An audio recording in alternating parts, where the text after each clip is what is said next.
ప్రభునామానికి మహిమ కలుగును గాక. సంతోషంగా ఉన్నారండి అందరూ? ఇక్కడికి రావడానికి ఎంతమంది ఆసక్తితో సంతోషంతో వచ్చారని మాకు తెలియదు, కానీ మిమ్మల్ని అందరినీ చూడడానికి మాత్రం మాకు చాలా సంతోషం.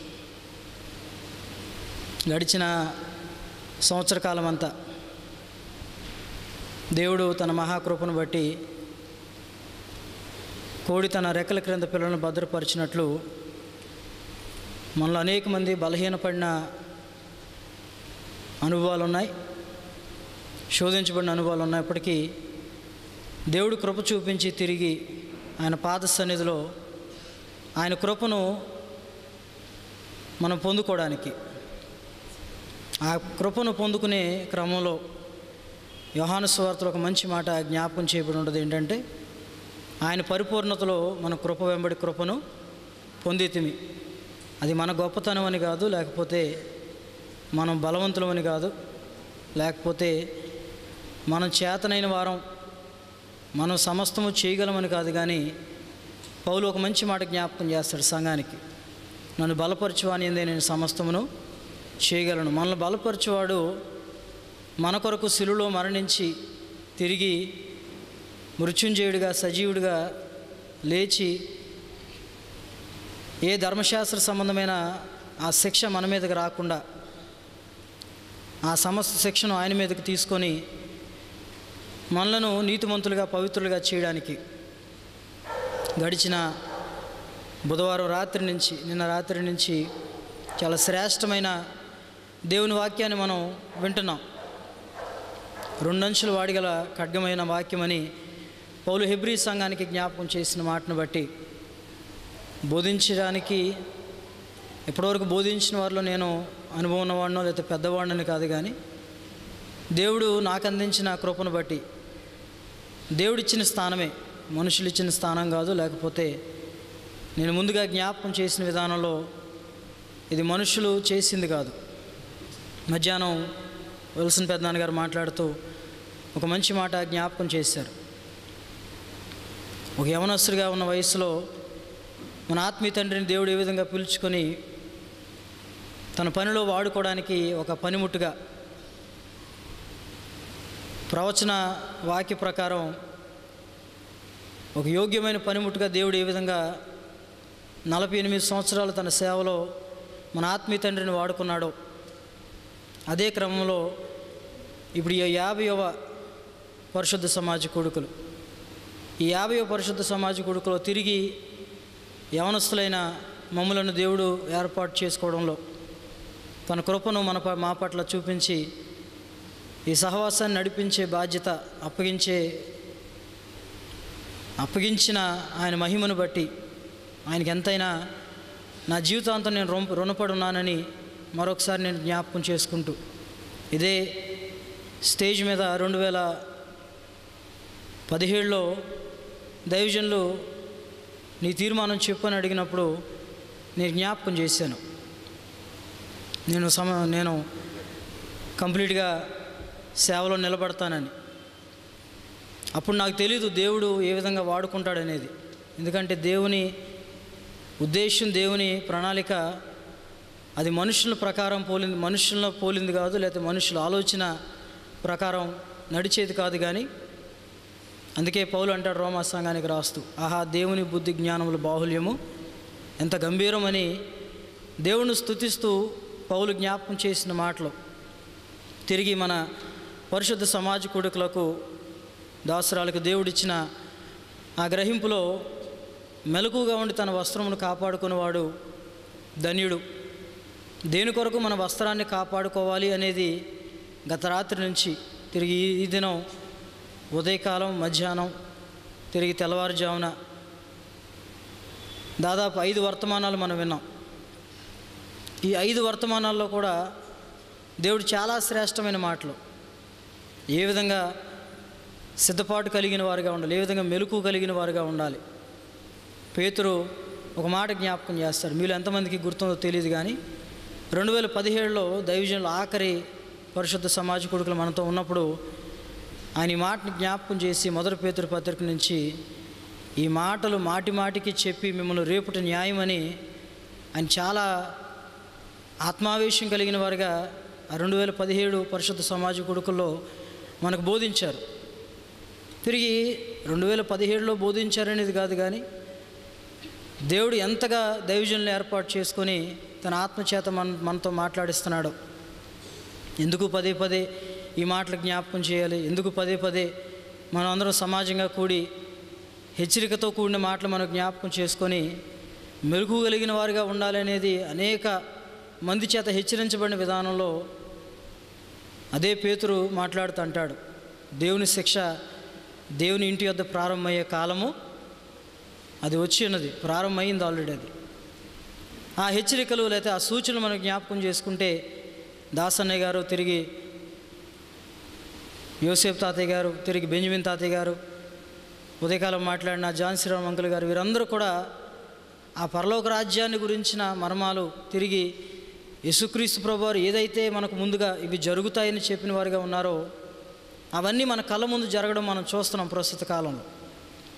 ఆ వచ్చిన నెరవేర్పు, లేఖన నెరవేర్పు ఏ విధంగా మన ముందు యేసుక్రీస్తు మాటలు, ఆకాశము భూమియు గతించిన కానీ ఆయన నోటి నుంచి వచ్చే మాట గతించదని మత్తయి సువార్తలో జ్ఞాపకం చేసిన మాట ప్రకారం ఏ విధంగా లేఖన ప్రకారం ప్రస్తుత కాలాలు సమయాలు నడుస్తున్నాయనేది మరొకసారి జ్ఞాపకం చేసుకుంటే, బోధించేవారిగా మేమైనా, సిద్ధపడేవారిగా మీరైనా, తిరిగి మన వెనక తరం వరకు మాదిరికరంగా ఉండాల్సిన మనం అందరమైనా ఎంత జాగ్రత్త కలిగి భక్తిని మనం కొనసాగించాలి అనేది.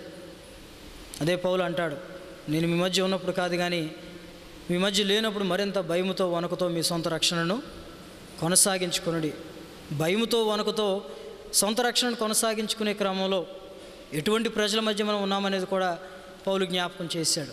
మూర్ఖమైన వక్రజనం మధ్య, ఈ మూర్ఖమైన వక్రజనం మధ్య నిజంగా మనం జ్ఞాపకం చేసుకుంటే మన ముందు పితరులు, మన ముందు నడిచిన వారు, విశ్వాసంలో విశ్వాస వీరులు, ప్రార్థనా వీరులు, యేసుక్రీస్తు సువార్తను ప్రకటించి హతసాక్షులైన వారిని జ్ఞాపకం చేసుకుంటే వారు పొందిన శ్రమల్లో మనం 1% శ్రమ కూడా పడలేదనే మాటని జ్ఞాపకం చేస్తానండి.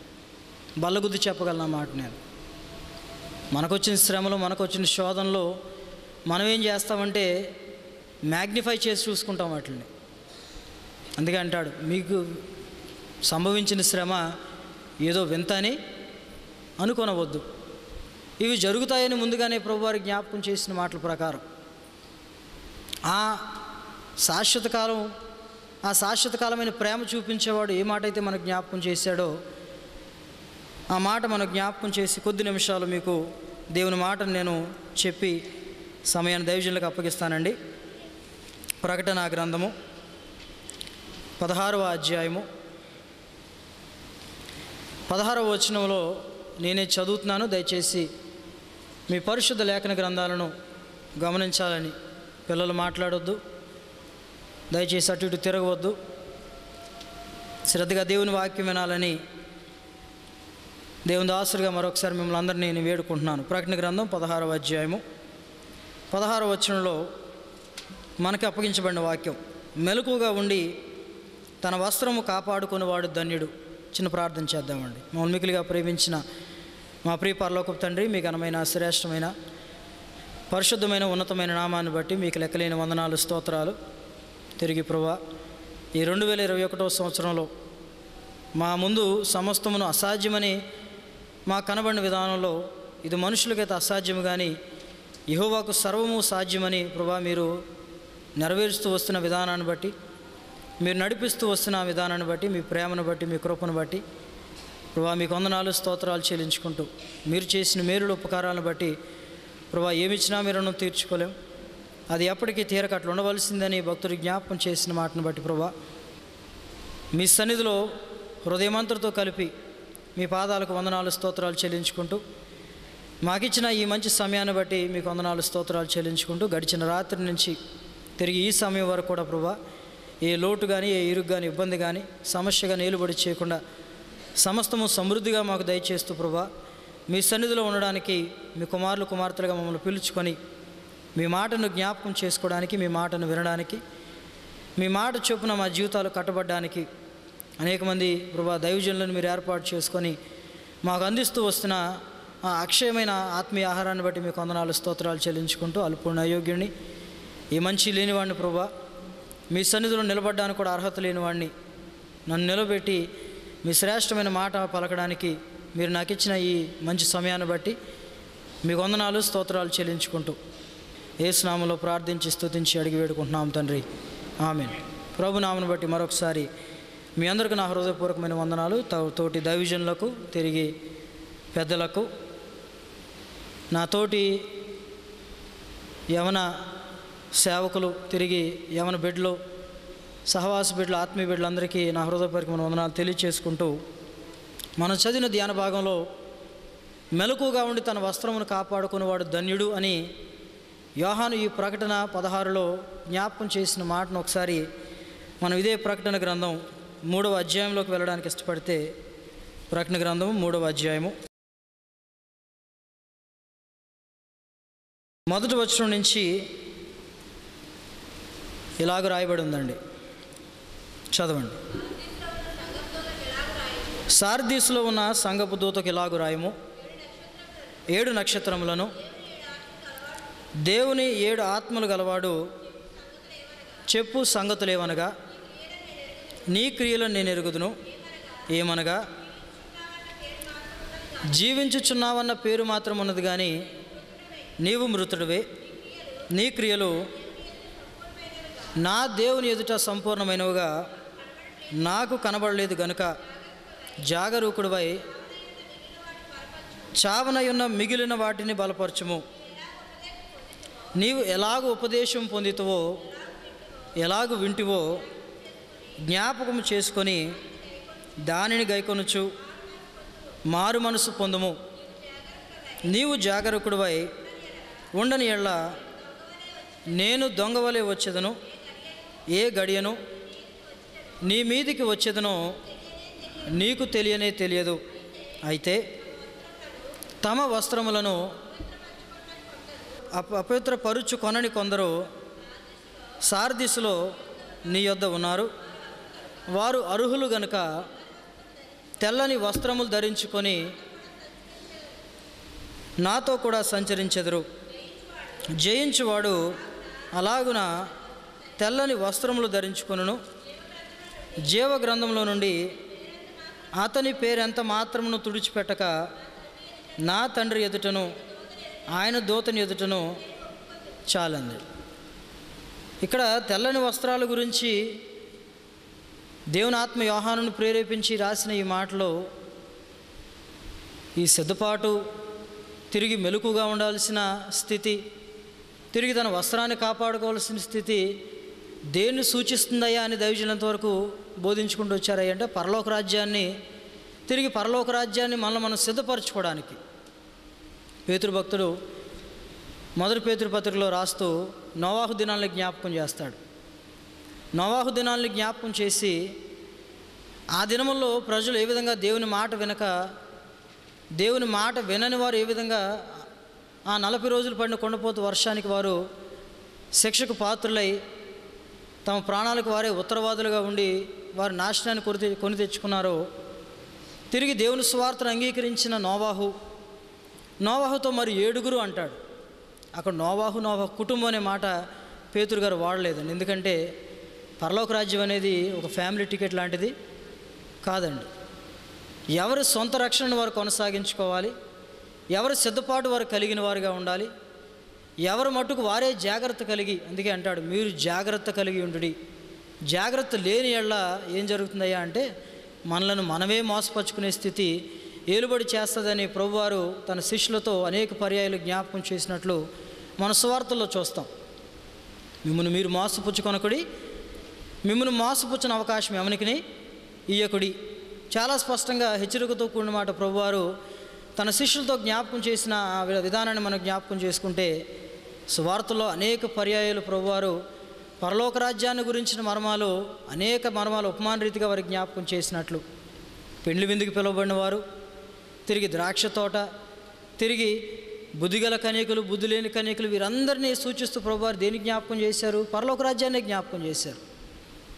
మన నిరీక్షణ లేదా మనం విశ్వసించిన క్రమం దేని కొరకు సిద్ధపడాలని పౌలు గారు రాసిన పత్రికలే కానివ్వండి, పేతురు గారు రాసిన పత్రికే కానివ్వండి, తిరిగి ప్రభువారు సువార్తలో జ్ఞాపకం చేసిన ప్రతి మాట కూడా మనలను మనం పరలోక రాజ్యానికి సిద్ధపరచుకోవాలని. కానీ నేటి క్రైస్తవ సంఘం యేసుక్రీస్తు ప్రభువారిని ఎంతవరకు సరిపెట్టుకుందయ్యా అంటే స్వస్థతలతో, సూచక్రియలతో, మహత్కార్యాలతోనే సరిపెట్టుకుంటుంది.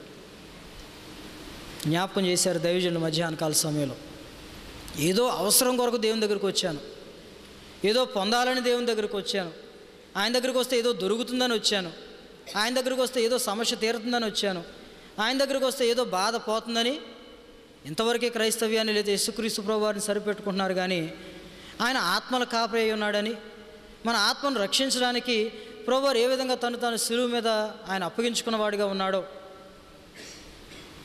అది కలంకమైనను ముడతైనటిది మరి ఏదైనా లేక పరిశుద్ధమైనదిగా, నిర్దోషమైనదిగా ఉండడానికి వాక్యం చేత ఉదకించి దాని కొరకు తన్ను తాను అప్పగించుకొని అంటాడు పౌలు గారు ఎఫెసీ సంఘానికి రాస్తూ. మన కొరకు ఆయన తను అప్పగించుకోవడానికి మనలో ఏ మంచి ఉందని, లేదా మనలో అంటే తెల్లని వస్త్రాల గురించి ఇక్కడ ప్రకటన గ్రంథంలో జ్ఞాపకం చేస్తే తెల్ల బట్టలు వేసుకున్నంత మాత్రాన పరలోక రాజ్యం వెళ్ళిపోతామండి? వైట్ అండ్ వైట్ టాప్ పైనుంచి కింద వరకు తెల్లని బట్టలు వేసుకున్నాం కనుక మేమందరం పరలోక రాజ్యం వెళ్ళిపోవడం అని చెప్పుకోవడానికి ఉందా? లేదండి. లేఖన భాగం శరీరానికి సంబంధించిన వస్త్రాల గురించి మాట్లాడు. ఎందుకంటే ప్రభువారు ముందుగానే మత్తయి సువార్తలో జ్ఞాపకం చేశారు, ఏమి తిందుమో, ఏమి త్రాగుదమో, ఏమి ధరించుకుందుమో వీటి విషయమై అన్యులు చింతించినట్లు మీరు చింతించవద్దు. కానీ మనుషుని చింత ఆఖరికి విశ్వసించిన క్రమంలో విశ్వాసి అని చెప్పుకునేవాడి చింత కూడా ఎంతవరకు దేని మీద ఆధారపడి ఉందయ్యా అంటే ఏం తినాలి, ఏం ధరించాలి, ఏం తాగాలి, ఎలా చేయాలి, ఎలా వెళ్ళాలి, ఎలా నడవాలి, ఎలా నడిపించాలి. నేను చాలా చోట్ల ఈ సాక్ష్యాన్ని పంచుకున్నాను. నేను సువార్తమ్మ గారు చనిపోయిన తర్వాత నేను చాలా పర్యాయాలు గదిలో కూర్చొని బాధపడుతున్నప్పుడు చాలా బాధ వేసింది నాకు. కానీ ఒకరోజు మోకరించి ప్రార్థన చేసి అనుకున్నాను, నేను ఏంటి ప్రభువా, సువార్తమ్మ గారు ఉంటే కొంచెం మాకు ప్రార్థన ఆ రక్షణ మాకు ఉండేది. మా కొరకు ప్రార్థించే తల్లి. అర్ధరాత్రి సమయంలో లేచినప్పుడు ఆవిడ మూలుగుతూ ఉండేవారు. నేను లేచి దగ్గరికి వెళ్ళి తట్టి, అమ్మ పడుకోండి, ఎందుకు మూలుగుతున్నారంటే, నువ్వు పడుకోరా, నేను ప్రార్థన చేసుకుంటున్నాను. నాకు అర్థమయ్యేది కాదు, మూలుగుతున్నారు, ప్రార్థన చేస్తున్నాను అంటున్నారేంటి. ఆవిడ చనిపోయిన తర్వాత అర్థమైంది దేవుడు ఎందుకు, ఎవరికి ఇవ్వాల్సిన సమయం దేవుడు ఎంతవరకు ఇచ్చాడనేది నాకు దైవజనులు ముందుగానే హెచ్చరికతో జ్ఞాపకం చేసిన మాట. ఎవరు ఎంతవరకు ఉండాలో అంతవరకు ఉంచుతాడు దేవుడు, అంతవరకు ఉంచాడు దేవుడు. నేను దేవుడిని అడిగాను, నేను ఎందుకయ్యా ప్రార్థన చేసేవారు మా కొరకు ఎందుకు తీసుకున్నామని నేను అడిగినప్పుడు మోషేతో మాట్లాడిన మాట నా కలలో పడిందండి. అబ్రహాము దేవుడిని, ఇస్సాకు దేవుడిని, యాకోబు దేవుడను వారికి సహాయం చేశాను, నీకు కూడా నేను సహాయం చేస్తాను. ఇది మనుష్యుని మాట కాదు. అందుకే ప్రవచనాల గురించిన మాట మొదటి పేతురు పత్రికలో జ్ఞాపకం చేస్తూ ఒక మంచి మాట పేతురు గారు జ్ఞాపకం చేస్తారండి. రెండో పేతురు పత్రిక అనుకుంటా, రెండో పేతురు పత్రిక పైనుంచి మనం జ్ఞాపకం చేసుకుంటే కిందకు వచ్చేసరికి 19వ వచనం నుంచి, మొదటి అధ్యాయం 19వ వచనం. మరియు ఇంతకంటే స్థిరమైన ప్రవచన వాక్యం మనకున్నది, తెల్లవారు వేకువ చుక్క మీ హృదయములలో ఉదయించే వరకు ఆ వాక్యము చీకటి గల చోటున వెలుగుచ్చు దీపమైనట్టున్నది. దాని యందు మీరు లక్ష్యముంచిన యెడల మీకు మేలు. ఒకడు తన ఊహను బట్టి చెప్పుట వలన లేఖనములో ఏ ప్రవచనమును పుట్టదని మొదట గ్రహించుకొనవలెను. ఏలయనగా ప్రవచనము ఎప్పుడునూ మనుష్యుని ఇచ్చను బట్టి కలుగలేదు, కానీ మనుష్యులు పరిశుద్ధాత్మ వలన ప్రేరేపింపబడిన వారే దేవుని మూలంగా, ఎవరి మూలంగా పలికారండి?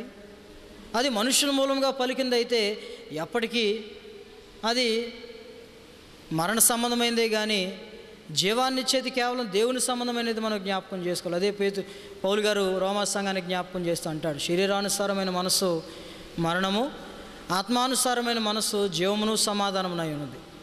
ఆ జీవమును సమాధానమును వెంటాడడానికి ఇష్టపడితే, లేదా జీవాన్నిచ్చే దేవుని ఆత్మ మనలో పనిచేయడానికి, మనలో కార్యకారిగా ఉండడానికి మనం ఆయన ఆత్మకు అప్పగించుకున్న వారిగా ఉంటే, ఒక సహోదరుడు నన్ను ఒక ప్రశ్న ప్రశ్నించాడు, సంసోన్లో బలం ఎక్కడుందండి అని. అందరు చెప్పినట్టే నేను కూడా ఆయన జుట్టులో ఉందండి అన్నాను. కానీ ఆయన చెప్పిన తర్వాత నేను లేఖన భాగాన్ని ధ్యానం చేస్తే అంతవరకు ధ్యానం చేయలేదని కాదు, కానీ ఆయన ప్రశ్నించిన తర్వాత ధ్యానం చేసిన చోట అక్కడ ఒక మంచి మాట రాయబడింది. ఏమని రాయబడి ఉందంటే, అప్పుడు దేవుని ఆత్మ అతనిని విడిచిపెట్టినని సంసోనుకు తెలియలేదంటండి. అంటే దేవుని ఆత్మను మనం ఎంతవరకు పొందుకోవడానికి ఇష్టపడి, దేవుని ఆత్మను సంతోషపెట్టడానికి ఇష్టపడి, దేవుని సంతోషపెట్టడానికి ఇష్టపడి మన జీవితాల్లో భక్తిని చేయడానికి మనం పూనుకున్న వారిగా ఉంటే, దేవుని చిత్తానుసారమైన భక్తి పౌలు రోమా సంఘానికి చెప్తాడు. వారు దేవుని ఆసక్తి కలిగిన వారుగా ఉన్నారంట. రోమా సంఘం ఆసక్తి కలిగిన వారుగా ఉన్నారు, కానీ వారి ఆసక్తి దేవుని జ్ఞానానుసారమైనది కాదు. మరి ఆసక్తి ఏ విధమై ఉండాలి? దేవుని జ్ఞానానుసారమైన ఆసక్తి ఉండాలి. దేవుని జ్ఞానం ఎవరండి? ప్రభువైన క్రీస్తు. క్రీస్తు దేవుని శక్తియు దేవుని జ్ఞానమునై ఉన్నాడు. దేవుని జ్ఞానమైన క్రీస్తును ఆయన ఆధారం చేసుకున్న భక్తి మన జీవితాల్లో చేసిన వారిగా ఉంటే, క్రీస్తుని ఆధారం చేసుకున్న భక్తి, లేకపోతే దేవుని ఆత్మను సంతోషపెట్టి ఆధారం చేసుకున్న భక్తి మన జీవితాల్లో ఎప్పటికీ మనల్ని సిద్ధపాటు కలిగిన వారిగా ఉంటామే, కానీ బుద్ధి లేని కణికల వలె అప్పటికప్పుడు మనం తడుముకునే వారిగా ఉండమండి. అదే పౌలు తిమోతి పత్రిక జ్ఞాపకం చేస్తూ అంటాడు ఒక మంచి మాట. తిమోతిలకు రాసిన పత్రిక 2వ పత్రిక 2వ అధ్యాయము 3వ వచనం నుంచి, క్రీస్తు యేసు యొక్క మంచి సైనికుల వలె నాతో కూడా శ్రమను అనుభవించుము. సైనికుడు ఎవడునో యుద్ధమునకు పోవునప్పుడు తన్ను దండులో చేర్చుకుని వానిని సంతోషపెట్టవలనని ఈ జీవన వ్యాపారంలో చిక్కుకొనడు. మరియు జట్టి అయిన వాడు పోరాడినప్పుడు నియమ ప్రకారం పోరాడుకుంటే వాడికి శ్వాస జీవితంలో క్రీస్తుని ఆధారం చేసుకునే భక్తి విధానంలో కూడా ఒక నియమ ప్రకారమైన నడత ఉండాలండి. ఒక నియమ ప్రకారమైన ప్రవర్తన ఉండాలి. ఒక నియమ ప్రకారమైన విశ్వాసం ఉండాలి. ఆ విశ్వాసాన్ని పౌలు గారు కొరింథీ సంఘానికి చెప్తా అంటాడు, విశ్వాసంలో స్థిరులను కదలని వారినై ఉండాలంటాడు. స్థిరత్వం లేని విశ్వాసం, లేదా బండ మీద వేయబడిన పునాది మన జీవితాల్లో కలిగిన వారుగా ఉంటే, గాలి వచ్చిన వాన వచ్చిన వరద ఇంటిని కొట్టెను, అదేమైపోయిందంటే కూలిపోయింది. అది కూలిపోయిన విధానంలో దాని పాటు గొప్పది అనే మాట అక్కడ మత్తయి సువార్తలో ప్రభువారు జ్ఞాపకం చేస్తారు. దాని పాటు గొప్పదని ఎందుకు జ్ఞాపకం చేశారండి? కనబడడానికి ఏదో అన్నీ ఉన్నట్టుగా కనబడింది. కనబడడానికి తెల్లని వస్త్రాలు వేసుకొని నేను కూడా సిద్ధంగా ఉన్నాను అనడానికి కనబడింది, కానీ ఆ సమస్య వచ్చే సమయానికి ఏమైపోయిందంటే విడిచిపెట్టి వెళ్ళిపోయింది అంతే. అందుకే ప్రభువారు అంటారు, ఈ నా మాటలు విని వాటి చొప్పున జరిగించి ప్రతివాడు బండ మీద తన పునాది వేసుకుని బుద్ధిమంతుని పోలి ఉన్నాడు. మెలకు అంటే ఏంటండి? రెండో కుమారుడు, తప్పిపోయిన కుమారుడు మనకు జ్ఞాపకం చేసుకుంటే, వానికి బుద్ధి వచ్చినప్పుడు ఏ విధంగా తన మనస్సులో తండ్రిని క్షమాపణ కోరుకున్నాడు. అయ్యా, నీకు నువ్వు పరలోకానికి విరుద్ధంగా నేను పాపము. ఝాన్సీరామ్ అంకుల్ గారు ఈ మాట జ్ఞాపకం చేసినట్టు గుర్తు. ఒప్పుకోలు మన నోట ఉండాలంట. విశ్వాసం మన హృదయమందు రోమాపత్రికలో పౌలు గారు జ్ఞాపకం చేస్తారు. నువ్వు ఒప్పుకోవాలి దేవుని సన్నిధిలో. మొట్టమొదట దేవుడు యేసుక్రీస్తుని మృతుల్లో నుండి లేపాడని నీ హృదయమందు విశ్వసించి ఆ విశ్వాస ప్రకారం నువ్వు నడవడానికి ఇష్టపడితే, ఆ రక్షణ కవచం నేను ఏం చేస్తుందయ్యా అంటే దేవునికి మరింత సమీపంగా చేసి ఆయన కృపలో, ఆయన పరిపూర్ణతలో కృప నుండి కృప, మహిమ నుండి అధిక మహిమ, ఇవన్నీ పొందుకోవాలంటే మనుషులకు సంతోషపెట్టే భక్తి కాదండి, మనుషులను సంతోషపెట్టే నడత కాదు. మనుషులను సంతోషపెట్టే విధానంలో మనం జీవించిన వారిగా ఉంటే, పెండ్లి విందుకు పిలువబడిన వారు రాలేదంట. పిలువబడిన వారు రానప్పుడు యజమానుడు ఏం చేశాడంటే, పెండ్లి విందు యజమానుడు ఏం చేశాడంటే, మీకు ఎవరు కనబడితే వారిని పిలవండి. అక్కడ అంటాడు ప్రభువారు, పిలువబడిన వారు అనేకులు కానీ ఏర్పరచబడిన వారు కొందరే. ఎంతోమంది పిలువబడ్డారు, ఎంతోమంది ఆహ్వానం పొందుకున్నారు, ఎంతోమంది దేవుని రాజ్యంలో వారసులుగా ఉండడానికి మేము మారు మనసు పొందామండి, మేము బాప్తిసం తీసుకున్నాం, మేము కూడా రక్షణలో నడుస్తున్నాం. నేను దైవజనులు ఒకసారి ప్రశ్న అడిగాను, నేను రక్షణ పొందాను కదండి, సరిపోతుందా? నా యవన వయసులో ఉన్నప్పుడు రక్షణ పొందాను నేను, బాప్తిస్మం తీసుకున్నాను, సరిపోయింది కదా, ఇంకా పరలోక రాజ్యం వెళ్ళిపోతానా అన్నాను. నాకు అర్థం కావడానికి ఏమో దైవజనులు చాలా సింపుల్గా చెప్పారు. ఏం చెప్పారంటే, రక్షణ తీసుకోవడం ఒక ప్రయాణాన్ని ప్రారంభించినట్టంట. ప్రయాణాన్ని ప్రారంభించాం, ప్రయాణానికి ముగింపు ఎప్పుడయ్యా అంటే, దేవుడు ఎప్పుడైతే రా అని పిలుస్తాడో అంతవరకు నువ్వు ఆ ప్రయాణాన్ని చేస్తూనే ఉండాలి. మన శరీర సంబంధమైన ప్రయాణాలు చేసినట్లు ఇంకా చాలే నేను బ్రేక్ తీసుకుంటాను, ఇంకా చాలే నేను ప్రయాణం చేయలేను, ఇంకా చాలే ఇంత కఠినమైన భక్తి అయితే నేను చేయలేను, ఇంత కఠినమైతే విధానం అయితే నేను నడవలేను, ఇంత కఠినంగా ఉంటే నేను చేయలేను. కఠినంగా ఉంటుందంటే ప్రభువారు జ్ఞాపకం చేశారు. అవునంటే అవును, కాదంటే కాదు. నువ్వు 2 పడవల మీద కాలేసి నడిచేవాడుగా ఉండకూడదు. నువ్వు ఇద్దరు యజమానులకు దాసుడుగా ఉండేవాడుగా ఉండకూడదు. ఎవడైనాను లోకమును ద్వేషించి దేవుణ్ణి ప్రేమిస్తాడు, లేకపోతే దేవుణ్ణి ద్వేషించి లోకాన్ని ప్రేమిస్తాడు. నువ్వు దేంట్లో ఉండాలని ఇష్టపడుతున్నావు? ఎటువంటి వస్త్రాన్ని ధరించుకోవాలని ఇష్టపడుతున్నావు? ఏదో లోకానికి కనబడే నేను నీతిమంతుడు నేను చెప్పుకునే వస్త్రాన్ని ధరించడానికే నువ్వు భక్తిని చేస్తున్నావా? వారితోనే ప్రభువారు ఏమంటారంటే, అయ్యో ముష్కరులారా, వేషధారులారా అంటాడు ప్రభువారు. ఆ మాట చదువుదాం చూడండి. మత్తయి సువార్త 23వ అధ్యాయము 13-14 వచనాలు. అయ్యో వేషధారులైన శాస్త్రులారా, పరిసయ్యులారా, మీరు మనుషుల ఎదుట పరలోక రాజ్యమును మోయుదురు,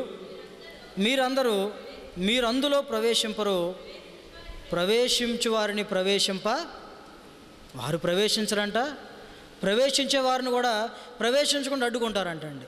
వీరందరి గురించి ప్రభువారు 2020 సంవత్సరాల క్రితం ముందుగానే జ్ఞాపకం చేసిన మాట ఇది. నేను వెళ్ళిపోయిన తర్వాత నేనే క్రీస్తుని, అబద్ధ ప్రవక్తలు, అబద్ధ బోధకులు అనేక మంది మీ మధ్యకు వస్తారు. అందుకేనేమో పేతురు భక్తుడు ప్రవచనాన్ని గురించిన మాట చాలా స్పష్టంగా జ్ఞాపకం చేశాడు. అది మనుషులు ప్రేరేపణ చేత పలికిన మాట కాదు, కానీ దేవుని ఆత్మ ప్రేరేపించడం ద్వారా దేవుడు తన ప్రవక్తలను ఏర్పాటు చేసుకొని పలికిన మాట.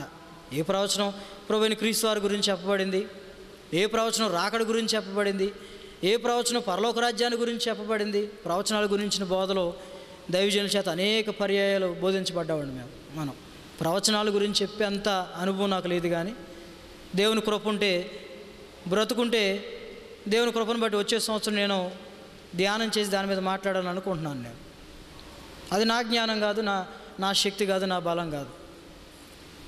అందుకే నాకు ఎప్పుడు ఒకటే నేను జ్ఞాపకం పెట్టుకుంటాను. ఏంటయ్యా అంటే, యేసుక్రీస్తు ప్రభువారిని వెంబడించిన శిష్యులు వారు మాట్లాడుతుంటే వారు చూసిన వారు అనుకున్నారంట, వీరు పామరులు కదా, విద్య లేని వారు కదా, వీరు ఎలాగో ఎంత జ్ఞానం ఎలాగొచ్చింది ఇక్కడ వీరికి? యేసుని గురించిన వార్త లోకానికి ఎలా ఉంది అంటే వెరితనముగా ఉన్నది. ఇంకా స్పష్టంగా చెప్తారు పౌలు గారు, సిలువను గురించిన వార్త నశించుచున్న వారికి వెరితనము, కానీ వెదకి రక్షింపబడుచున్న మనకు దేవుని శక్తి అయి ఉన్నదంటాడు పౌలు గారు. ఎంత స్పష్టంగా కొరింథీ సంఘానికి మాట జ్ఞాపకం చేశారు పౌలు గారు. ఇక్కడ చెప్తాడు, యూదులు దేన్ని వెతుకుతున్నారు, గ్రీసు దేశస్తులు దేన్ని వెతుకుతున్నారు. తిరిగి ఆయన వెంబడించిన క్రమంలో, ఆయన సువార్తను ప్రకటించే క్రమంలో పౌలు గారు చెప్తాడు, మేమైతే సిలువేయబడిన క్రీస్తును, నువ్వు సిలువేయబడిన క్రీస్తుని నీ జీవితంలో ధరించుకోలేని అనుభవం నీ జీవితంలో కలిగిన వాడుగా ఉంటే నాశనానికే వెళ్తున్నావు తప్ప పరలోక రాజ్యానికి మనల్ని మనం సిద్ధపరచుకోవట్లేదండి. ప్రభువారు జ్ఞాపకం చేయలేదా? నన్ను వెంబడింపగోరువాడు తను తాను ఉపేక్షించుకొని తన సిలువను ఎత్తుకొని ప్రతి దినము నన్ను లీప్ ఇయర్ కనుక 365 డేస్ వెంబడించి ఆ ఒక దినం విడిచిపెట్టేసి అంటారా?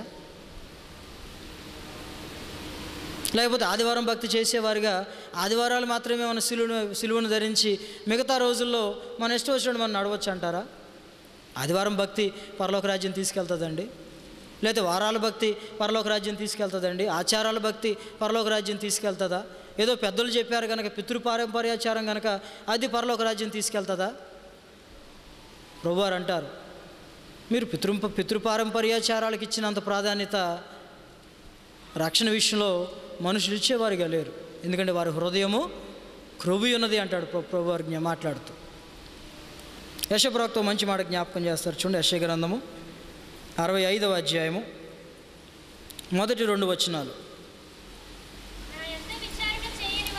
నా యొద్ద విచారణ చేయని వారిని నా దర్శనమునకు రానిచ్చితిని, నన్ను వెదకని వారికి నేను దొరికితిని, నేనున్నాను, ఇదిగో నేనున్నానని నా పేరు పెట్టబడని జనముతో చెప్పుచున్నాను, తమ ఆలోచనలను అనుసరించి చెడు మార్గమును నడుచుకొనుచు లోబడనొల్లని ప్రజల వైపు దినమంతయు నా చేతులు చాలండి. ఏం చేస్తున్నాడంటండి? లోబడనొల్లని ప్రజల వైపు దినమల్లా ఆయన చేతులు మన వైపు చాపుతున్నాడంట. అంటే మనం లోబడిపోయామనా? మనం సంపూర్ణంగా దేవుని చిత్తాన్ని నెరవేరుస్తున్నామండి? సంపూర్ణమైన భక్తి మన జీవితాల్లో మనం చేస్తున్నామా? సంపూర్ణమైన విశ్వాసం మన జీవితాల్లో మనం కలిగిన వారిగా ఉన్నామా? వేషధారణ భక్తి, నటించే విధానం, ఆదివారం భక్తి, ఏదో పాస్టర్ గారిని సంతోషపెట్టాలి కనుక, లేదో బోధించే వారిని సంతోషపెట్టాలి కనుక వారి ముందు ఇలా నటిస్తే చాలండి, వారి వెనకాల ఎలా ఉన్నా పర్వాలేదు. దైవజనుడు లేకపోతే మిమ్మల్ని బోధించేవారు, మీ కాపరి, మీ విషయంలో ప్రార్థన చేసేవారు శరీర సంబంధంగా మిమ్మల్ని చూడొచ్చు, కానీ ప్రభువారు జ్ఞాపకం చేస్తున్నాడు, యెహోవా కనులు లోకమందంతటా సంచారం చేస్తున్నాయంటండి. నేను ఆకాశ మండలంకి ఎక్కి వెళ్ళిపోయినా నువ్వు అక్కడ ఉన్నావు, నేను భూదిగంతాలకి దిగి వెళ్ళిపోయినా నువ్వు అక్కడ. కీర్తనకారుడు జ్ఞాపకం చేసిన మాట. ఎక్కడికి వెళ్తే దేవుడి నుంచి దూరంగా వెళ్ళగలం మనం? దేవుని కాపుదల మన జీవితాల్లో ఉంది కనుక మనం వెతక్కపోయినా దొరుకుతున్నాడు ఆయన, మనం విచారించకపోయినా ఆయన దర్శనాన్ని మనకు కలుగు చేస్తున్నాడు. ఎవరి విషయంలో చెప్పాడు ఈ మాట యెషయా ప్రవక్త? రక్త సంబంధులైన ఇశ్రాయేలు ప్రజల విషయంలో ప్రభువారికి యెషయా ప్రవక్త జ్ఞాపకం చేశారండి మాట కాదండి. కృపకు అనర్హులైన మన విషయంలో యెషయా ప్రవక్త ఆనాడే దేవుడు యెషయా ప్రవక్త ద్వారా పలికించిన మాట ఇది. పిలువబడిన వారు అనేకులు, కానీ ఇశ్రాయేలు ప్రజలు పిలువబడిన విధానంలో పౌలు గారు రోమా సంఘాన్ని జ్ఞాపకం చేస్తూ అంటాడు, దేవుడు తన ప్రజలను విసర్జించలేదండి. ఎందుకు విసర్జించలేదంటే వారి అవిధేయత మన రక్షణకు కారణం అవ్వడానికి. ఆ మాట కూడా చదువుదాం చూడండి. రోమిలకు రాసిన పత్రిక 11వ అధ్యాయము 11-12 వచనాలు. కాబట్టి నేను అడుగునది ఏమనగా, వారు పడిపోవునట్లుగా తొట్టిల్లిరా, అట్లన రాదు. వారికి రోషము పుట్టించుటకై వారి తొట్రుపాటు వలన అన్యజనులకు రక్షణ కలిగెను. వారి తొట్రుపాటు లోకమునకు ఐశ్వర్యమును, వారి క్షీణదశ అన్యజనులకు ఐశ్వర్యమును అయిన ఎళ్ళ వారి పరిపూర్ణత ఎంత ఎక్కువగా ఐశ్వర్యమగును. దేవుడు తన ఐశ్వర్యంలో తిరిగి ఆయన రాజ్యంలో మనం పాలివారుగా ఉండడానికి, మనలో ఎవరు విడిచిపెట్టబడ్డం దేవునికి ఇష్టం కాదండి. మనలో ఎవరు తృణీకరించబడ్డం దేవునికి ఇష్టం కాదండి. మనలో ఎవరు నాశనానికి వెళ్ళడం దేవునికి ఇష్టం కాదండి. దేవునికి ఇష్టం కాదు గనకే మన కొరకు సిలువ, ఏదో ఆదామవ్వలు తినొద్దన్న పండు తిన్నారు గనక, ప్రజలు మాట వినలేదు గనక దేవుడు అప్పటికప్పుడు ఉద్దేశించుకొని తన కుమారుని లోకానికి పంపించింది కాదండి. జగత్తు పునాది వేయబడక మునిపే దేవుడు ఉద్దేశించాడు ఆ క్రమాన్ని. యేసుక్రీస్తు ప్రభువారు శరీరధారిగా ఈ లోకానికి రావాలి. శరీరధారిగా ఈ లోకానికి వచ్చిన క్రమంలో ఆయన శరీరంలో శ్రమపడి, అదే పేతురుగాడు కూడా జ్ఞాపకం చేస్తాడు, క్రీస్తు శరీరమందు శ్రమపడు కనుక మీరును అట్టి మనస్సును ఆయుధముగా. ఇప్పుడు మనం ధరించుకునే వస్త్రం ఏమై ఉండాలండి? నాకు అర్థమైనంత దేవుడు నాకు ఇచ్చిన గ్రహింపులో క్రీస్తు మనసును మనం ధరించుకునే వారిగా ఉండాలి. క్రీస్తు మనసు కలిగి ఉన్నామని చెప్పుకుంటాం మనం చాలామంది. నేను కూడా క్రీస్తు మనసు కలిగిన వాడిని చెప్పుకుంటాం.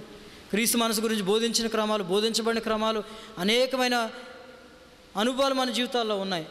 కానీ ఆ శోధన సమయం వచ్చేసరికి నిజంగా మనం ఒకసారి పరీక్షించడానికి ఇష్టపడితే, అదే పౌలు గారు అంటాడు, మీరు విశ్వాసం గలవారో విన్నారో లేదో మిమ్మల్ని మీరే శోధించుకుని, మిమ్మల్ని మీరే పరీక్షించుకుని, మిమ్మల్ని మీరు శోధించుకుని ఎళ్ళ, లేదా మీరు భ్రష్టులు కాని ఎళ్ళ. అంటే విశ్వాసం లేని క్రమంలో ఏం వెలుబడి చేస్తుంది మనిషి జీవితంలో? భ్రష్టత్వం వెలుబడి చేస్తుంది. భ్రష్టత్వం వెలుబడి చేసిన క్రమంలో ఒక ఆయన భ్రష్టుడిగా ఎంచబడ్డాడు. ఆ భ్రష్టుడిగా ఎంచబడిన క్రమంలో ఎంతో వెతికాడంట, క్షమాపణ కొరకు ఎంతో వెతికాడంట, మారు మనసు పొందాలని. ఎంత వెతికినా ఆయనకు దొరకలేదు. అది చేదైన వేరు ఏదైనా మొలిచి. హెబ్రీ 12 మాట కూడా చదువుదాం చూడండి. హెబ్రీలకు రాసిన పత్రిక 12వ అధ్యాయము 15-16 వచనాలు. మీలో ఎవడైనను దేవుని కృపను పొందకుండా తప్పిపోనేమో అనియు, చేదైన వేరు ఏదైనాను మొలిచి, ఒక్కనిలో చేదైన వేరు మొలవడం వల్ల ఎంతమంది అపవిత్రపరచబడతారంటండి? అక్కడ లెక్క చెప్పాడా? అనేకులు. చేదైన వేరు ఏదైనాను మొలిచి అపవిత్రపరచడం వలన మీలో అనేకులు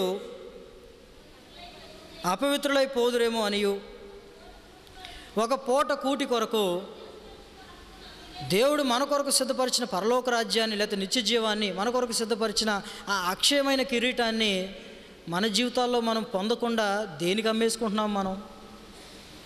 ఏశావు గారు అయితే ఒక పూట కూటికి అమ్మేసుకున్నాడు ఆయన. ఒక పూట కూటికి ఆశపడి తన జ్యేష్ఠత హక్కును అమ్మేసుకున్నాడు ఆయన. దేవుడు మనకు సిద్ధపరిచిన అక్షయమైన బహుమానం ప్రభువారు యోహాను సువార్త 14వ అధ్యాయంలో జ్ఞాపకం చేస్తాడు. మీ హృదయములను కలవరపడనీయకుడి, నేను వెళ్ళుచున్నాను మీకు స్థలం సిద్ధపరచడానికి, నేను లేని యెడల మీతో వచ్చి చెప్తా. ఎందుకు స్థలం సిద్ధపరచాలి మన కొరకు? విధేయత మనలో ఏలుబడి చేస్తుందా? మాట వినే స్వభావం ఏలుబడి చేస్తుందా? పరిస్థితిని బట్టి మన భక్తి మారిపోతుంది కదా, పరిస్థితిని బట్టి మన ప్రవర్తన మారిపోతుంది కదా, పరిస్థితిని బట్టి మనం దేవుని యందు ప్రేమ కలిగి ఉన్నామో లేదో అసలు మన మనస్సాక్షి మనల్ని ఎంతగా ప్రశ్నిస్తుందో. అదే యెషయా ప్రవక్త జ్ఞాపకం చేస్తాడు. ఆకాశం భూమికి ఎంత ఉన్నతముగా ఉన్నదో మన మార్గాల కంటే ఆయన మార్గాలు అంత ఉన్నతమైనవి అంటాడు. మన మార్గాలు మన చుట్టూరే తిరుగుతాయి. నేను, నా కుటుంబం, నేను బాగుంటే చాలు, నేను తింటే చాలు, నేను మంచిగా కట్టుకుంటే చాలు. మరి దేవుని ఉద్దేశం ఏంటి? మనలాగే దేవుడు కూడా ఒక 10 మంది గురించి ఆలోచిస్తున్నాడు దేవుడు, ఒక 4-5 గురించి ఆలోచిస్తున్నాడు దేవుడు, ఆ కుటుంబంలో ఉన్న వారి గురించి ఆలోచిస్తున్నాడు దేవుడు? కాదండి. లోకమంతా ఆయన కనుదృష్టి సంచారం చేస్తుంది. లోకంలో ఎవరు నశించడం ఆయనకి ఇష్టం కాదు. అందుకే మనం చదివిన ప్రకటన గ్రంథం 3వ అధ్యాయంలో సార్దీసు సంఘానికి ప్రభువారు జ్ఞాపకం చేస్తున్నారు. ఏమని? నీ క్రియలు నాకు. మనం మోసపరచలేం దేవుణ్ణి. మోసపోకుడి దేవుడు వెక్కిరింపబడు. ఏది విత్తుతావో ఆ పంటనే కోస్తాం. మనం ఏది విత్తుతామో ఆ పంటనే కోస్తాం. మనుషులను మోసపరచవచ్చు, మనం మనుషులకు మాయ మాటలు చెప్పవచ్చు మనం, కానీ దేవుణ్ణి మోసపరచలేము, దేవునికి మాయ మాటలు చెప్పలేమండి మనం. ఆయన ప్రశ్నించిన దినాన్న, ఆయన నిన్ను ముందు పెట్టి ప్రశ్నించిన దినాన్ని నోరు తెరవడానికి కూడా మనకు అవకాశం ఉంటుందో లేదో నాకైతే తెలియదండి. ఎందుకంటే మన పట్ల దేవుడు ఒక చట్టాన్ని రాస్తున్నాడు. ఆ పుస్తకం రాస్తున్నాడు, ప్రతి ఒక్కరి పుస్తకాన్ని రాస్తున్నాడు. పౌలు గారు జ్ఞాపకం చేస్తారు, క్రీస్తు న్యాయపీఠం ఎదుట మనం నిలబడాలంటాడు పౌలు గారు. ఎటువంటి న్యాయపీఠం అంటే అది క్రీస్తు న్యాయపీఠం. అది ఈ లోక సంబంధమైన న్యాయపీఠం కాదు. ఈ లోక సంబంధమైన న్యాయపీఠాల దగ్గర ఏం జరుగుతుందో మనకు తెలుసు. ఈ లోక సంబంధమైన అధికారుల దగ్గర ఏం దొరుకుతుందో మనకు తెలుసు. మేకా ప్రవక్త జ్ఞాపకం చేస్తాడు, 2 చేతులతో వారు మోసం చేస్తారంట, లంచాలు అడుగుతారంట. ఏమండి? న్యాయాధిపతులు తమ మోసపు కోరికను తెలియచేస్తున్నారంట. మరి ఎవరిని నమ్మాలి మనం? ఎవరి మీద ఆధారపడాలి? ఎవరిని చూసి మన భక్తిని మనం కట్టుకునేవారిగా ఉండాలి? ఎవరి పక్షాన మనం నిలబడాలి? నువ్వు దేవుని పక్షాన ఈ లోకంలో నిలబడడానికి ఇష్టపడితే పరలోక రాజ్యాన్ని వెళ్ళినప్పుడు ప్రభువారి జ్ఞాపకం చేస్తారు, నేను కూడా ఒప్పుకుంటా.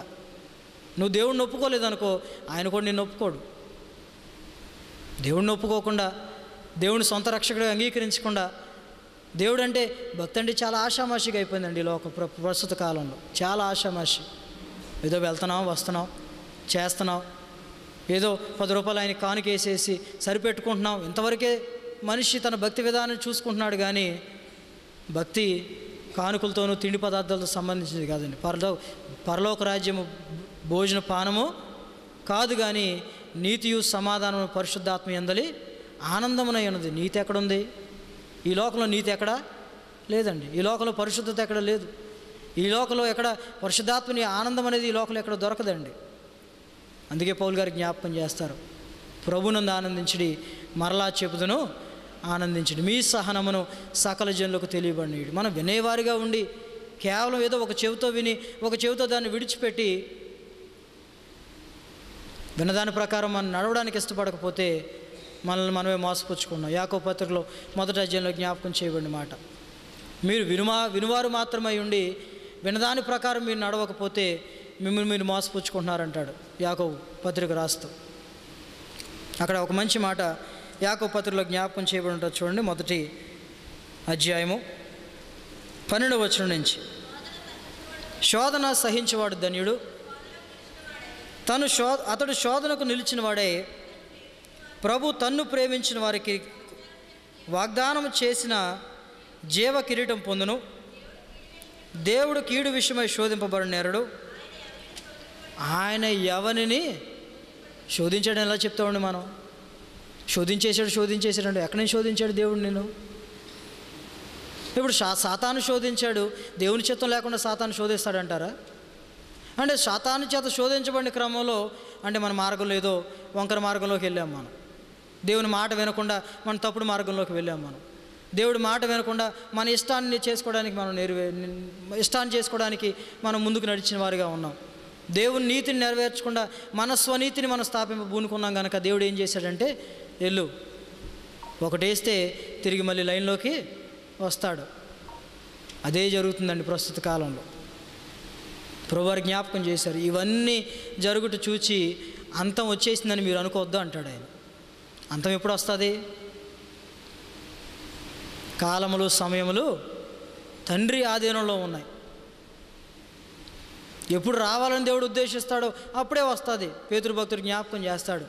పితరులు ప్రశ్నించారంట, పరలోక రాజ్యాన్ని గురించి, వాగ్దానాల గురించి ఏమైందయ్యా? పరలోక రాజ్యం వస్తుందని చెప్పారు కదా, వాగ్దానాలు ఉన్నాయని చెప్పారు కదా, ఏమైపోయింది ఇదంతా అంటే పేతురు భక్తుడు అంటాడు, అందరూ అంతటా రక్షణ పొందాలి, అందరూ అంతటా మారు మనసు పొందాలి. మారు మనసు ఇంకా లోకంలో ఇంకెంతమంది పొందాలి? రక్షణ సువార్తను వినని వారు ఎవరున్నారు ఈ లోకంలో? యేసుక్రీస్తుని గురించి తెలియని వారు ఎవరున్నారు ఈ లోకంలో? పరలోక రాజ్యం ఉందని తెలియని వారు ఎవరున్నారు ఈ లోకంలో? యేసుక్రీస్తు ప్రభువారు శిలువలో మన కొరకు మరణించి 3వ దినాన్ని మృత్యుంజయుడిగా లేచాడని తెలియని వారు ఎవరున్నారండి ఈ లోకంలో? అందరికీ తెలుసు, అందరికీ ఆహ్వానం ఉంది. కానీ ఏర్పాటు చేయబడిన వారు కొంతమంది. మరి మిగిలిన వారు ఏమైపోయారు? యుగ సంబంధమైన దేవదూత వారి మనోనేత్రాలకు గురుడితనము కలుగు చేసింది. అది మనకు కూడా గురుడితనం కలుగు చేస్తుందేమో. అందుకే అంటాడు, మెలకుగా ఉండి తన వస్త్రమును కాపాడుకునేవాడు ధన్యుడు. ఆ గురుడితనం మన ఆత్మీయ జీవితాలు ఏలుబడి చేస్తే ఎక్కడికి వెళ్తామండి మనం? ఎవరిని వెంబడిస్తామండి మనం? అందుకే ప్రభువారు నేను వెళ్ళాలని చెప్పినప్పుడు తోమా గారు అడుగుతారు, నువ్వు వెళ్ళిపోతే మాకు ఎవరు చూపిస్తారా ఈ మార్గాన్ని? నువ్వు వెళ్ళిపోతే మమ్మల్ని ఎవరు తీసుకెళ్తారు? ప్రభువారు ఏమన్నారు? నేనే మార్గమును సత్యమును జీవమును, నా ద్వారా తప్ప ఎవడను తండ్రి యొద్దకు చేరడు. వేరే దారి లేదండి. కొనుక్కుందాం అనుకుంటున్నామేమో, గారడి చేసే సీమోన్లాగా, కుదరదండి. మాయోపాయాల చేత ఏదో రకంగా వెళ్ళిపోదాం అనుకుంటున్నారేమో, కుదరదండి. మెలకుగా లేకపోతే మీరు శోధనలో ప్రవేశించుకున్నట్లు మెలకుగా ఉండి ప్రార్థన గురించి చాలా స్పష్టంగా మాట్లాడారు దైవజనులు. మధ్యాహ్న కాల సమయంలో పరలోక రాజ్యాన్ని గురించి చాలా స్పష్టంగా మాట్లాడారు. ఉదయకాల సమయంలో దైవజనులు వస్త్రాన్ని గురించి మాట్లాడారు దైవజనులు. ఎంతవరకు మన హృదయంలో ఆ వాక్యాన్ని భద్రపరచుకోవడానికి ఇష్టపడుతున్నాం మనం? ఏదో సంవత్సరానికి ఒకసారి పెడతారు, వెళ్ళాలి కనుక ఏదో కుటుంబాన్ని నుంచి ఒకరు అంటండి. నాకు బలి నవ్వు వచ్చింది. ఒక ఆయన చెప్తున్నారు నాతో, ఎవరు వస్తున్నారండి అంటే కుటుంబాన్ని నుంచి ఒకరు వస్తున్నారంట. ఇదే నాతో ఒక ఆయన ప్రశ్నించారు నన్ను, ఏమండి వైద్యులు కూడా కరోనా కుటుంబంలో ఒకరికే వస్తుందని చెప్పారు కదా, మీ కుటుంబంలో ఇద్దరికి వచ్చింది ఏంటండి అన్నారు. నేనన్నాను, మా కుటుంబంలో దేవుని కృప ఎక్కువండి. ఏంటండి? మా కుటుంబంలో దేవుని కృప ఎక్కువ. ఎందుకు దేవుని కృప ఎక్కువ? దేవుని కృప అంటే తెలియనోడికి అర్థం కాదు ఇది. దేవుని కృప అంటే తెలియనోడికి నువ్వు ఎంత కృప గురించి వివరించడానికి ప్రయత్నించినా వాడికి అర్థం కాదు. వాడు ఏమనుకుంటాడంటే, మమ్మల్ని కూడా చేసేస్తావా? నా స్నేహితులు 2-3 అన్నారు, ఎరా బాబు నీ కరోనా సాక్ష్యం చెప్పి మమ్మల్ని కూడా మతం మార్పించేయాలనుకుంటున్నావా? పౌలు గారిని ఒక ఆయన ప్రశ్నించాడు ఇదే విధంగా. పౌలు గారు ఏమన్నాడు? ఏమండి, అపోస్తుల కార్యగ్రంథంలో మాట చూడండి. పౌలు గారు ఏం సమాధానం చెప్పారు? నేను అదే సమాధానం చెప్పాను. అపోస్తుల కార్యాల గ్రంథము 26వ అధ్యాయము 27-28 వచనాలు. అగ్రిప్ప రాజా, తమరు ప్రవక్తలను నమ్ముచున్నారని నేను ఎరుగుదును. అందుకు అగ్రిప్ప, ఎంత సులభముగా నన్ను క్రైస్తవుని చేయజూచున్నావే అవును అని పౌలుతో చెప్పాను. అందుకు పౌలు, సులభముగానో దుర్లభముగానో తమరు మాత్రము కాదు, నేడు నా మాట విని వారందరూ. ఏ బంధకాలండి? ఏ బంధకాలు బంధించబడిపోయాం మనం అందరం? రక్త సంబంధమైన బంధకాలు బంధించబడిపోయామా? సంపాదన అనే బంధకాలు బంధించబడిపోయామా? కుటుంబం అనే బంధకాలు బంధించబడిపోయామా? స్నేహాలనే బంధకాలు బంధించబడిపోయామా? ఈ లోకం అనే బంధకాలు, ఏ బంధకాల్లో బంధించబడిపోయాం మనం అంతా? మా సంఘాలు ఇప్పుడు ఇదే జ్ఞాపకం చేస్తాను నేను. మా ఒక సంఘానికి ఒక పేరు కూడా పెట్టుకున్నాను నేను. ఏం పేరో తెలుసండి? సంపాదన సంఘం. 365 రోజులు సంపాదిస్తూనే ఉండాలి. నవ్వుకుంటున్నారు మా వాళ్ళందరూ. 365 రోజులు ఎలాగే పౌలు గారేమో సులభంగానో దుర్లభంగానో క్రీస్తు సువార్తను ప్రకటిస్తానని చెప్తుంటే మా వాళ్ళు ఏం చేస్తారు తెలుసా? సులభముగానో దుర్లభముగానో సంపాదించాలని చూస్తారు మా వాళ్ళు. సంపాదించి ఏం చేసుకుంటామండి? ఏం చేసుకుంటాం? దైవజనులు ఒకసారి సాక్ష్యాన్ని పంచుకుంటూ చెప్పిన మాట ఎప్పుడు మర్చిపోలేను నేను. 7 పైసలు టికెట్ విషయంలో దేవుడు అన్యాయం చేయలేదు. 7 రూపాయలు అంటే ఇంటి అద్దె విషయంలో దేవుడు అన్యాయం చేయలేదు. 70 రూపాయలు స్కూల్ ఫీజు విషయంలో దేవుడు అన్యాయం చేయలేదు. 7 లక్షల 7 కోట్ల ఎంత ఇచ్చాడు దేవుడు? దేవుడు ఇవ్వలేడండి? దేవుడు కాపాడలేడా? దేవుడు భద్రపరచలేడా? దేవుడు నడిపించలేడా? యెషయా ప్రవక్త ఒక మాట జ్ఞాపకం చేస్తాడు. ఆ మాట కూడా జ్ఞాపకం చేసి నేను సమయాన్ని దైవజనులకు అప్పగిస్తానండి. యెషయా ప్రవక్త 64వ అధ్యాయము 4వ వచనం నుంచి, తన కొరకు కనిపెట్టు వారి విషయమై నీవు తప్ప తన కార్యము సఫలము చేయు మరి ఏ దేవునిని ఎవడును నే కాలమున చూచి ఉండలేదు. అట్టి దేవుడు కలడన్న సమాచారము మనుషులు మనకు తెలియదండి. ఆయన కొరకు కనిపెట్టేవారి విషయంలో దేవుడు ఎటువంటి కార్యాన్నైనా సఫలం అని మనం ఎన్ని సాక్ష్యాలు వినుంటాం? ఎంతమంది జీవితాలను చూస్తుంటాం మన జీవితాల్లో? ఎంతమంది ద్వారా మాట విని ఉంటాం మన జీవితాల్లో? ఎంత విన్నా, ఎంత మన జీవితాల్లో తెలుసుకుంటున్నా ఏం చేయలేకపోతున్నామయ్యా అంటే సరైన ప్రవర్తన మన జీవితాల్లో రావట్లేదు. తిరిగి సరిగ్గా నడవడానికి మనం ఇష్టపడట్లేదు. పాట అయితే పాడుకుంటాం. పాట పాడుకున్నంత మాత్రాన ఆ నడవడిక మన జీవితాల్లో లేకపోతే ఎక్కడికి వెళ్ళలేవండి. మనం నడవలేం, మనం వెళ్ళలేం. తిరిగి మన వెనకాల ఉన్నవారిని మాదిరికరంగా ఉండమని ప్రభువారు చెప్తాడు. బోధించే మాలాంటి వాళ్ళకి చెప్పాడు. తిరిగి వినేవారు కూడా ప్రభువారు జ్ఞాపకం చేశారు. మాదిరిగా, మందకు మాదిరిగా ఉండమని మమ్మల్ని చెప్పారు. ఏమన్నా చెప్పలేదా? మీకు అప్పగింపబడిన వారి విషయంలో ప్రభువులై ఉన్నట్టు కాకుండా మందకు మాదిరులుగా ఉండండి అన్నాడు. మరి వినేవారి విషయంలో ఏం చెప్పాడు? యోదయ సమరయ బూదిగంతాలకు వెళ్ళి నా కొరకు మీరు సాక్షులుగా ఉండాలని ప్రభువారు కోరుకుంటుంటే మనం ఏం చేస్తున్నాం? దేవుని గురించిన మాట ఎంతమందికి చెప్పగలుగుతున్నాం రోజుకు? మనం ఎన్నిసార్లు దేవుని స్తుతించగలుగుతున్నాం రోజుకు? మనం 24 గంటలు ఉందండి. 87,400 సెకండ్లు 24 గంటలు. వందనాలు ప్రభువా అని చెప్తానికి 1 సెకండ్ చాలు మనకి. ఆ సెకండ్ల విషయం నేను కరెక్ట్గా చెప్పాను, రాంగ్గా చెప్పాను నాకైతే తెలియదు, కానీ 24 గంటలు. వందనాలు ప్రభువా అని చెప్పడానికి 1 సెకండ్ చాలు. ఎన్నిసార్లు చెప్తున్నాం వందనాలు ప్రభువా అని?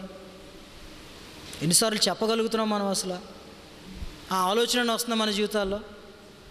ఉదయం లేచిన కాడి నుంచి తిరిగి రాత్రి పడుకునే వరకు అనేక పర్యాయాలు, అనేక వ్యాపారాల్లో మనం మునిగిపోయి ఎంతగా ఈ పొట్ట కోసం కోటి విద్యలు దేని కొరకండి? దేని కొరకు? కోటి విద్యలు కూటి కొరకే. కోటి విద్యలు కూటి కొరకే. మరి ఏం చేస్తే ఏంటి? అందుకే ఆ కోటి విద్యలు లేదా ఆ కోటి విద్యలో ఒక విద్య వచ్చిన వాళ్ళని ప్రభువారు ఏమన్నారంటే మీ అన్నీ విడిచిపెట్టండి అని వెంబడించండి, మిమ్మల్ని మనుషులను పట్టు జాలర్లుగా చేస్తాను. ఏ పరిశుద్ధ సమాజ కూడుకుల్లో కూడా ప్రత్యేకంగా ఒక సెషను యవనస్తులకు అనేది ఇప్పటివరకు ఎప్పుడు లేదండి. ఈసారి ఏదో కొత్తగా వచ్చింది, ఎవరో పెట్టారని కాదు. నాకేమర్థమైందంటే ఏ సమయమైనా ఏ సందర్భమైనా యవనస్తులను కూడా రేపాలి, వారిని కూడా మంట వారిలో పుట్టించాలి, వారిని కూడా సేవ కొరకు సిద్ధపరచాలి. ఎంతమంది సిద్ధపడుతున్నాం సేవ కొరకు? మన స్నేహితుల మధ్య ఎంతమంది స్నేహితుల మధ్య సాక్షులుగా ఉండగలుగుతున్నాం మనం? నేను 6 సంవత్సరాలు చైనాలో చదువుకున్న 6 సంవత్సరాల్లో డబ్బు లేని రోజులు బోలని ఉన్నాయండి. నేను చెప్పగలను. ఉన్న రోజుల కంటే లేని రోజులే ఎక్కువ, నాకే కానీ మా సహోదరులకే కానీ. ఏనాడు ఒక మనిషి దగ్గరికి వెళ్ళి చేయి చాపే అంత దీన స్థితిని దేవుడు మాకు ఇవ్వలేదు. మా గొప్పతనం కాదండి, ఆయన కృప.